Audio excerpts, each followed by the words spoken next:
Habitat for Humanity, Uganda's housing deficit stands at 2.4 million housing units, out of which 210,000 units are in urban areas and a mere 1,395 million in the rural areas.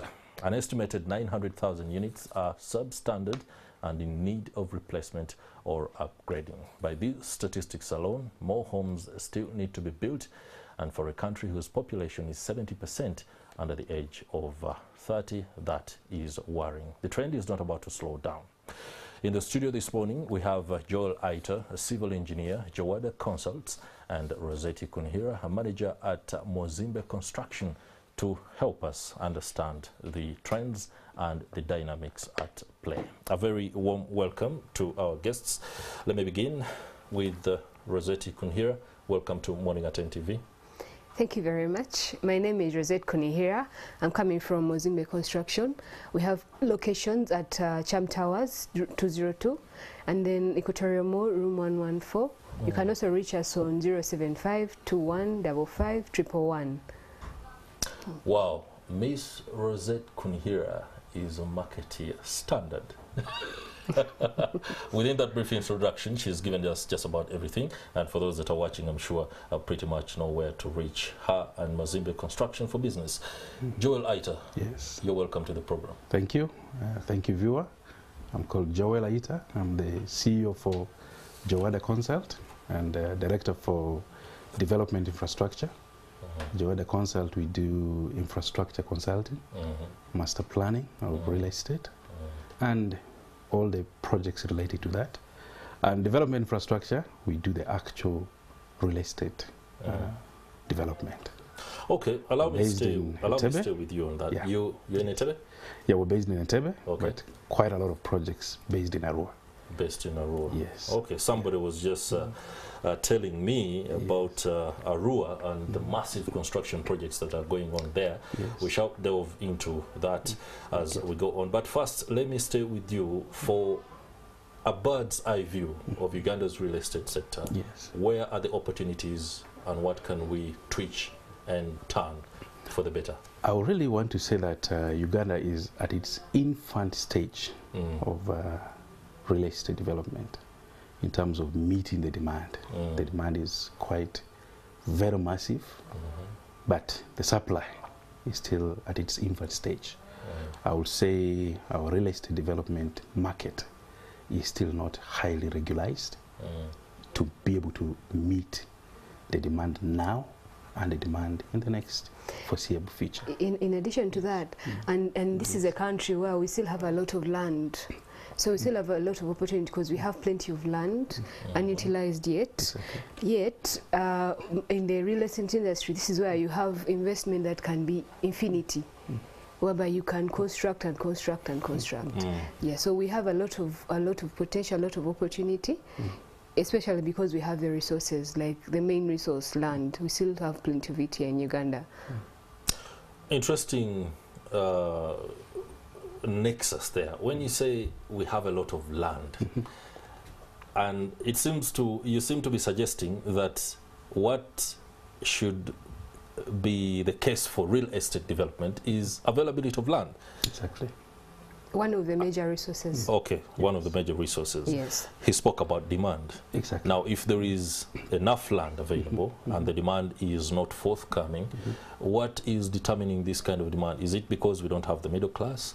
Are people not able to purchase these, facilities? I think right now one of the biggest challenges is we're still doing real estate development using the old model. By old model, I mean we are looking at finding finances to build and then finding the demand. But that has changed. Okay. It's no longer about getting a big financer to look for money. I think one country who has spearheaded the new model of real estate development is Dubai. In what they call off-plan. Now, off-plan will solve so many challenges. One is it will solve the challenge of the developer looking for money, and then it will also solve the challenge of the buyer being able to pay in installments. Because now, like you see, we have some real estate projects which have come recently, like for example, UBA, done by NSSF. Put money, build huge, massive real estate, maybe which is costing $200,000 US, and then you expect somebody to come and pay you. Now, very few people have that money. But if you do the off plan, the off plan is come up with a master plan, and then people start buying from the plan on the computer. For example, at Mozimbe, what we do, we have a product where we can help someone purchase land or property, and then they can, depending on their location or their choice, then they can pay in installments.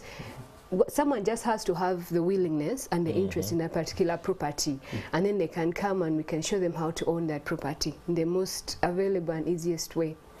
Let me keep it to what I understand best. Yes. Before we get to the massive infrastructure projects that you could be undertaking, including one that I've seen on social media, is it the construction of a stadium that has arcades? Business park, yes. The business park. Let's keep it, and let me just engage Rosette Kun here on this. Households, for example, corporate young men and women, many are finding it pretty hard to afford some of these condominiums. Yet, on the flip side, we are told it is the way to go. I don't know whether it's a case of payment systems or rather duration or mortgage dynamics. We seem to see so many houses around that are not occupied.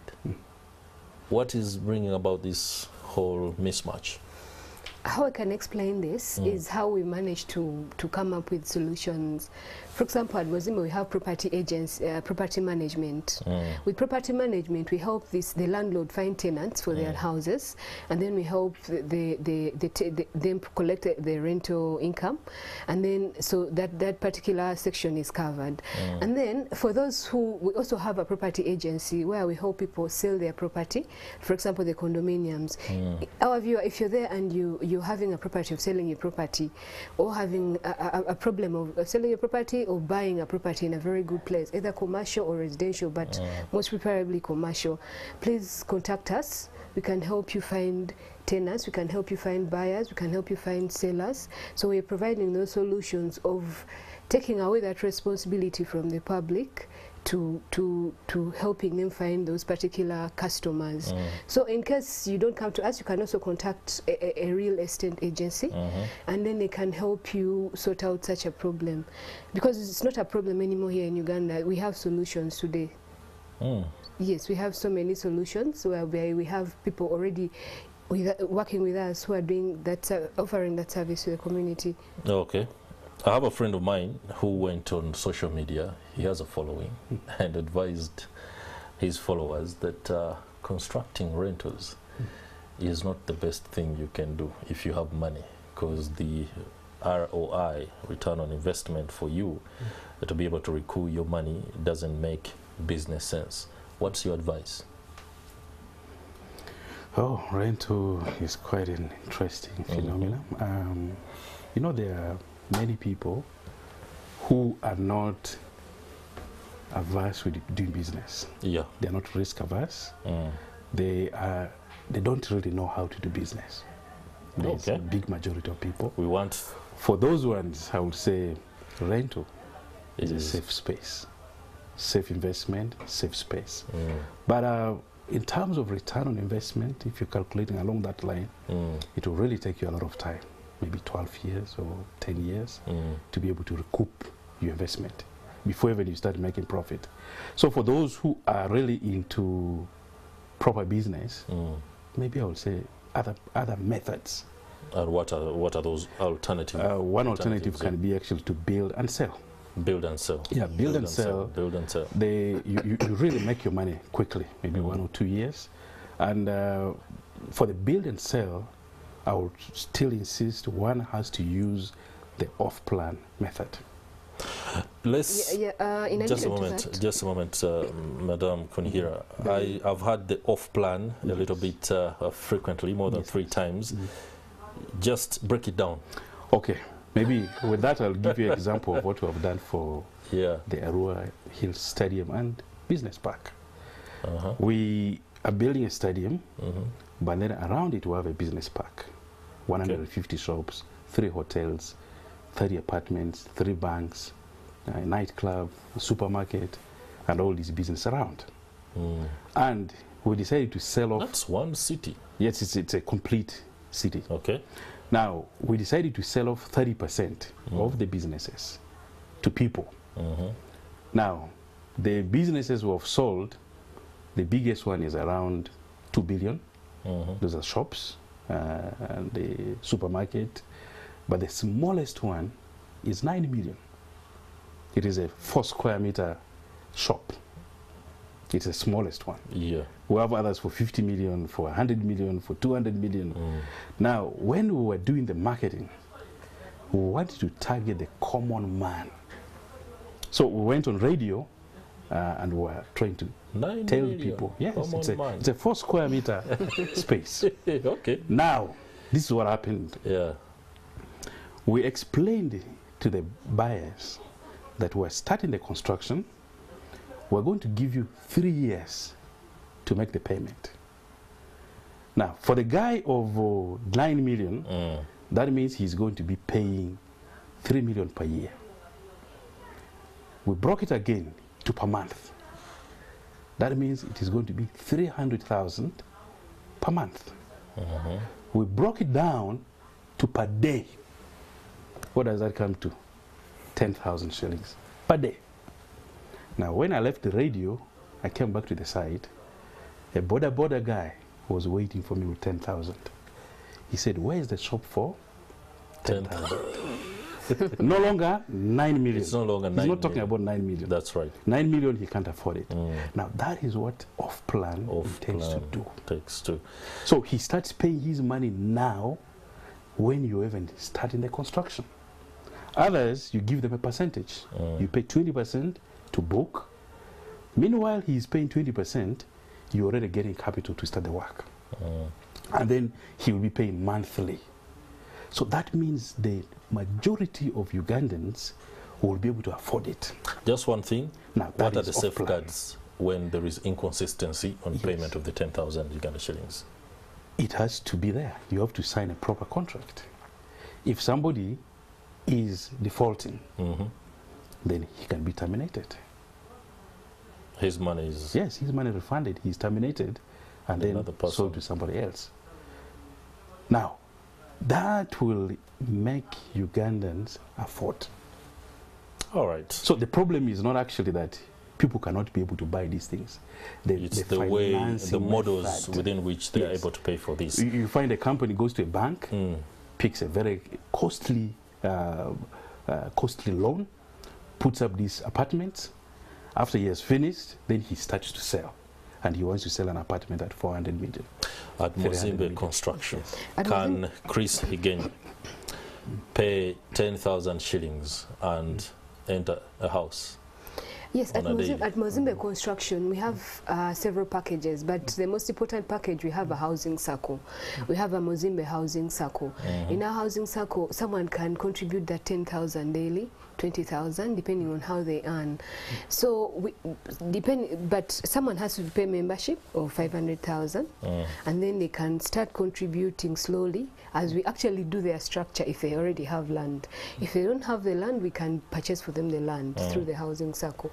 And there's something I want to talk about, the rentals. So many Ugandans are discouraged about doing rentals, but rentals is an investment which is infinity, where you can earn forever. This is an investment that you can pass on to your children. You can use it in your old age. So it should not be looked at as a bad business. It's a very good business, and it also depends on the kind of real estate that you're doing, because sometimes you can do motels, you can do hotels, you can do schools, you can do, there's so many, you can do a swimming pool. Wait a minute, do we Ugandans understand hotel and motel? Not all Ugandans do understand, but they are in a similar industry. Okay. That's hotel, motel, lodge, that's an industry, hotel industry.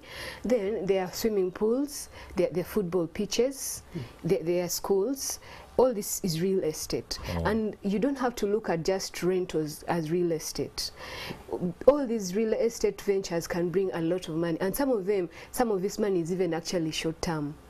So you can come to Mozimbe Construction. We can advise you on how to invest your money in real estate and get a very fast return on investment without you putting in a lot of money, and without, whether you have money or you don't have money, please, we can still help you and make that dream, get to that dream of yours.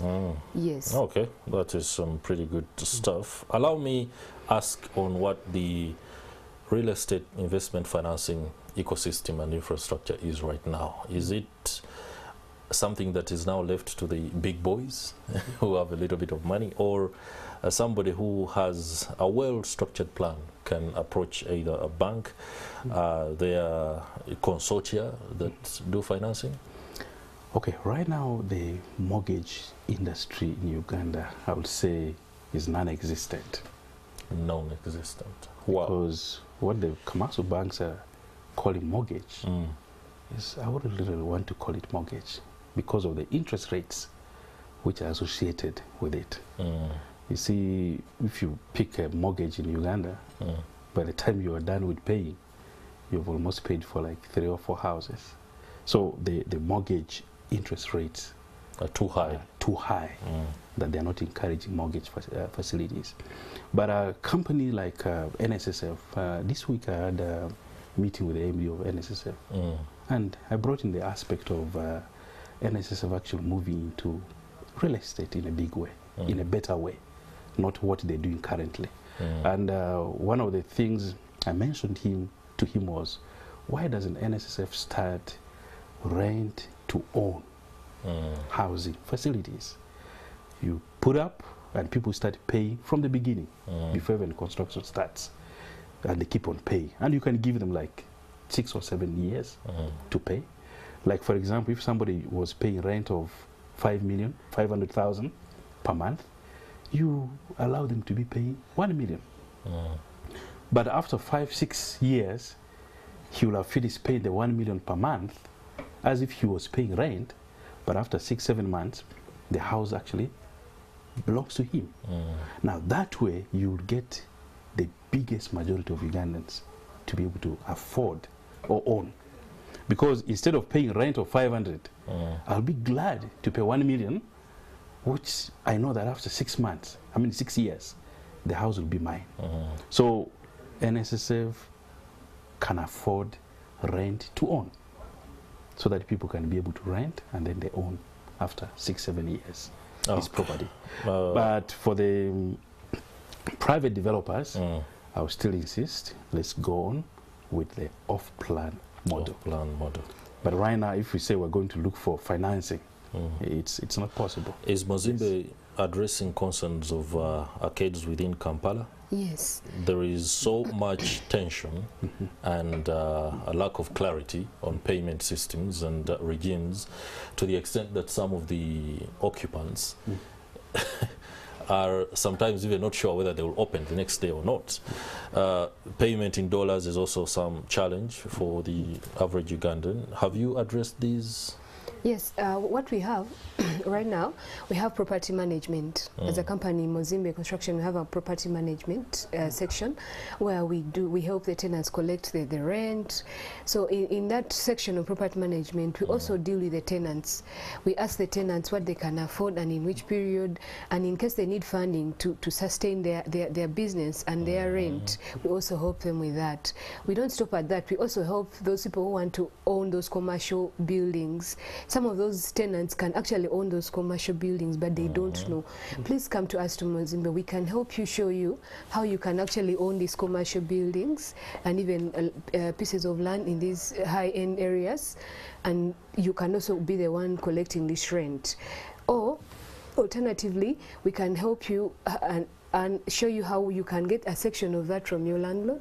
Instead of paying monthly, we can advise you on how to pay for a year, because when someone pays for a year, then they will not have that issue where you said of whether they'll open the following day, because they know they're paying for this kind of period, so they can easily forecast their earnings and their bills. So we have a plan for that. Any one of you can help me answer this one. What is fix and flip in real estate? Okay.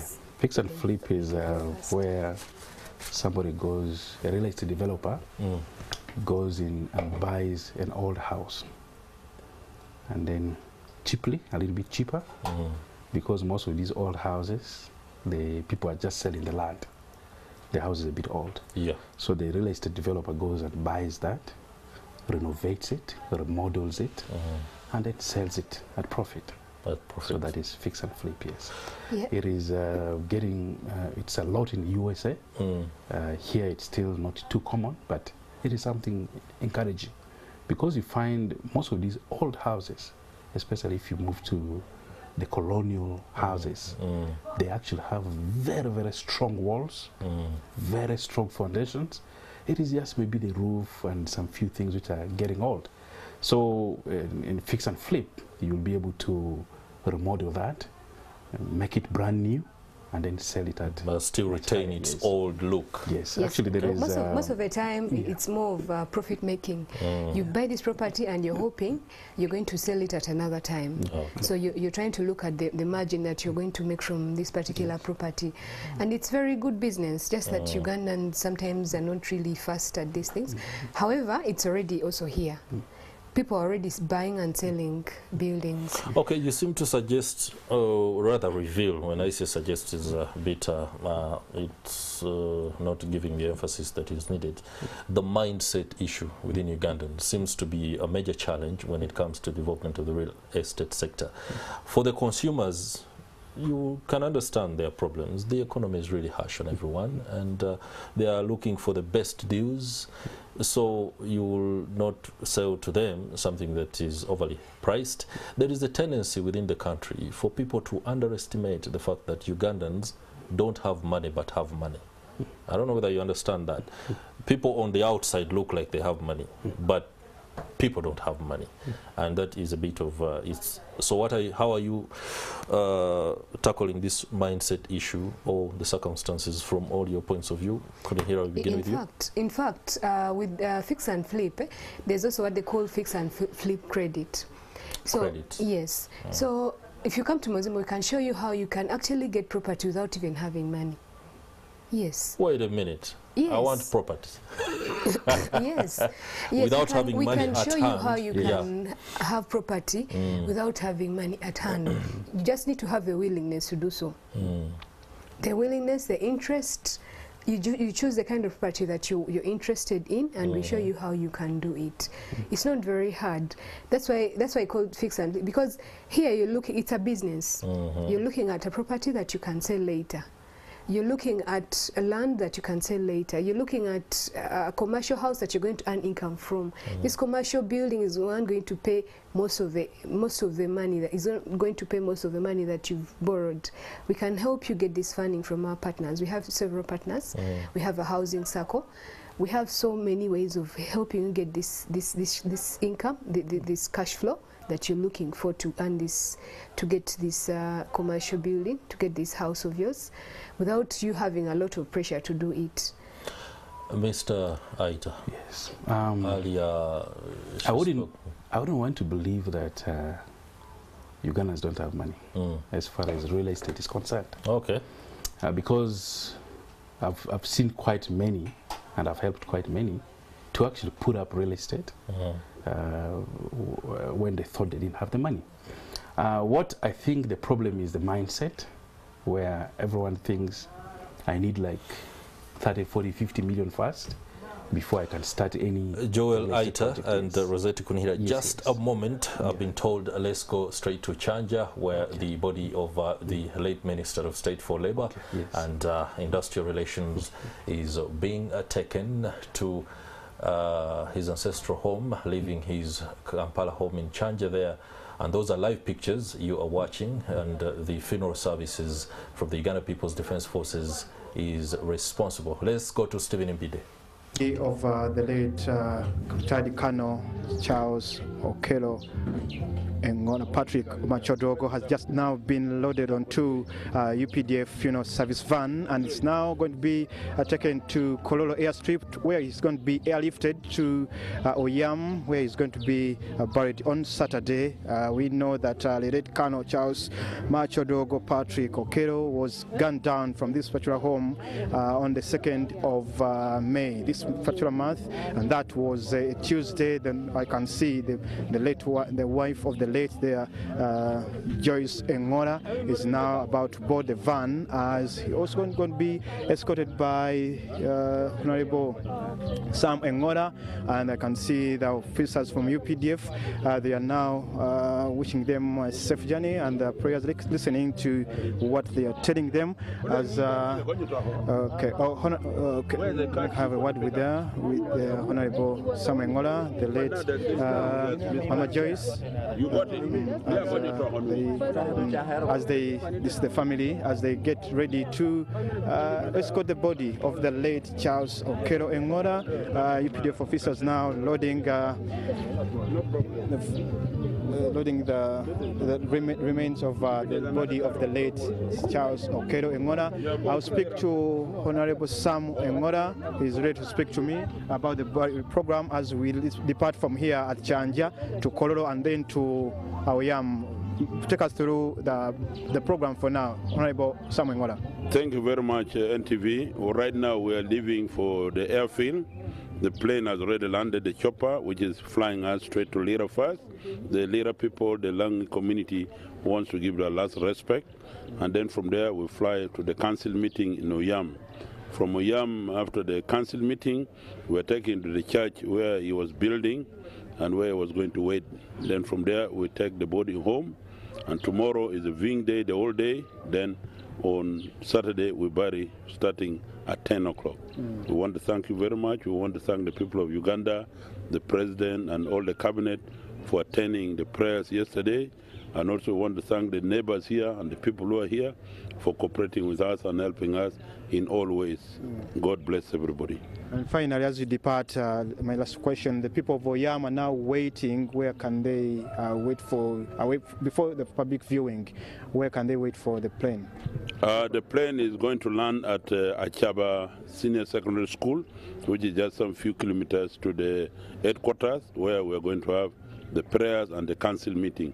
Council meeting is going to be done in Oyam headquarters, in Oyam district.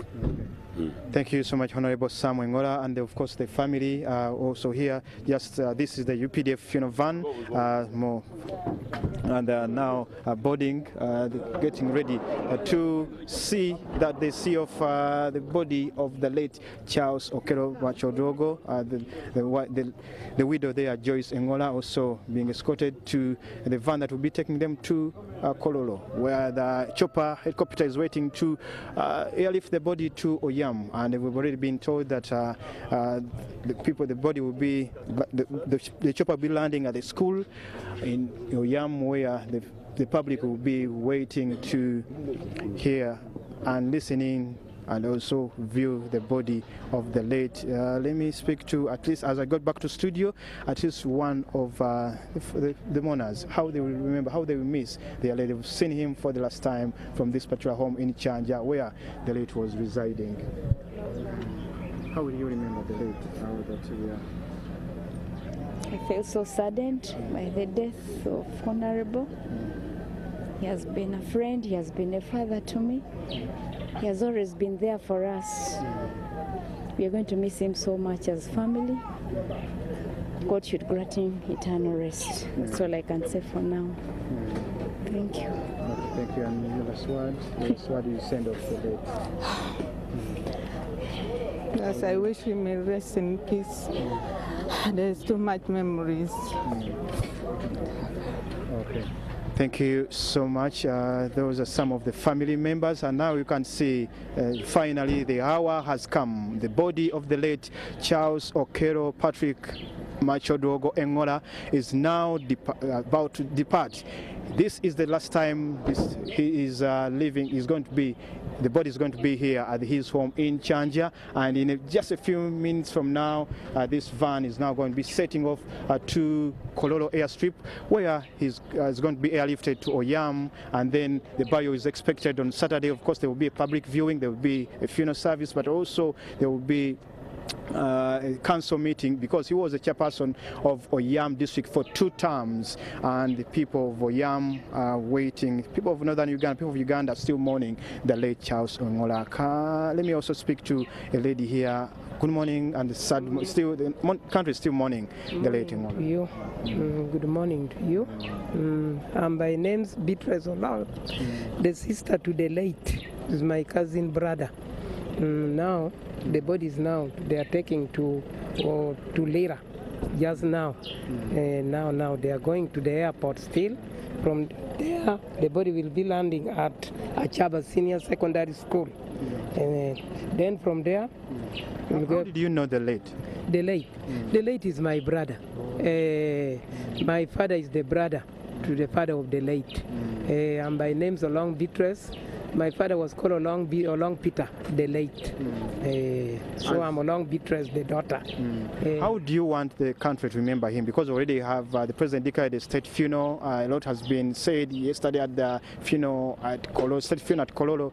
But still, what from Oyam to the country? Do you want maybe a church? A church is already being built, maybe a school named after him, maybe a road. How do you want the late to be remembered? I want the late to be remembered by the government to help us to put emphasis on the other school called Icheme, because he was proposing to help that school. Then, unfortunately, he died before helping. So we wanted that school to be helped also Icheme Girls Senior Secondary School. That is the school in Icheme sub-county, Yam district. Also to build for us the hospital, a big hospital. We are just having the referral, what? No, we are having the health center 3 in health center 4 in Yam district. So we are asking the government kindly to build for us also a powerful hospital, the referral, like Lira Hospital. Okay. Thank you so much, the sister to the late. And these are some of the family members. They're going to be hitting the road anytime from now. For them, of course, they will be using the road, but the body, together with the widow and a few selected members of the family, will be airlifted. And now you can see right now the live pictures on the screen is the Uganda People's Defense Forces funeral service van is now departing for Kololo airstrip, and the body will be airlifted to Oyam. And this is what's happening here on Morning at NTV. We say rest in peace the late Lieutenant Colonel Charles Patrick Okero Engola Machodogo, who was gunned down from this particular home on 2nd of May. I now say, may his soul rest in peace. Thank you for the great service that you rendered this country, rendered the people of northern Uganda, the people of Oyam, and in Parliament, where you represented Oyam North in Parliament. Stephen Mbide on Fefe Switch will be now taking you back to studio for the rest of the programming here on Morning at NTV. Many thanks, Stephen Mbide there, bringing us a live report of events in Chanja at the home of the deceased State Minister for Labour in charge of industrial relations. Like he said, that body is being, the casket rather, is being taken to Kololo Independence Grounds, and very shortly a helicopter of the Uganda People's Defense Forces shall be airlifting the body and a few family members to Lira, where another set of activities are going to be rolling out ahead of the funeral on Saturday. May he so rest in eternal peace. Let me now return to the studio and we complete our conversation on real estate and the potential that lies in there. For many of us, we know there's a lot of money in real estate if you are an investor, but there's also the possibility that it could settle your issues regarding households and a home for, well, settlement, so that you can do away with the pressure of the landlord. I would allow my guests, Rossetti Kunihira, a manager at Mozimbe Construction, and Joel Aita from Joada Consult, to give their final statements and wrap this up. Let me begin with Rossetti Kunihira. Thank you very much. I call upon Ugandans, East Africans, please get out of your comfort zone. You come and join the real estate industry, because that's where the real value addition exists. Most people procrastinate, and then they keep saying tomorrow, next year, the other year. Please, let's take baby steps, let's take action. Let's come join us at Mozimbe Construction. We can show you on how we can help you and direct you on how to embrace the real estate industry and earn massively from it at Mozimbe Construction. My name is Rosette Kunihira, Equatorial Mall, room 114, Cham Towers, room 202. Please visit us. Let's do business. Wow. Joel Aita. Thank you. I will advise two segments. One is buy land now. They are not making more land. Buy land now. There's no extra land they're making, isn't it? Of course. So you better buy land now. And secondly, don't wait to buy real estate. But buy real estate, then wait. There you will make a lot of money in the near future. Okay. And thirdly, people say, this land is far. I always tell them, far from where? Far from the city center, far from the urban areas. Then there you're making big mistake. Actually, one of the things we're trying to help many young people is we set them in groups of 50. We go a little bit out of town. Then we create our town. So what people need to do, like right now, the recent one we're doing is we've got 50 working class. We've got land 30 kilometers out of Arua city. And there, an acre is going for 2 million. And then we master plan this land, including a golf course. And they create their own town. So those will be best ways to own real estate. You create your own town. All right. Don't say the land is far. Thank you very much, Joel Aita, Chief Executive Officer at Joada Consult, and of course the very insightful messages there. Thanks to Rosette Kunihira from Mozimbe Construction. Thank you. Thank you. You're welcome. This conversation shouldn't end, but there is another that is coming up, and it's about Forex trading. Today, we are teaching you how to make money. And there are so many youth out there who are closing the knowledge gap in Forex trading and making a lot of money. Priscilla Regina Naloga shall be up with that conversation. So if you have to tighten your belt or replenish your cup of coffee, please do it now, because you just have a minute. We shall be back. Stay with us.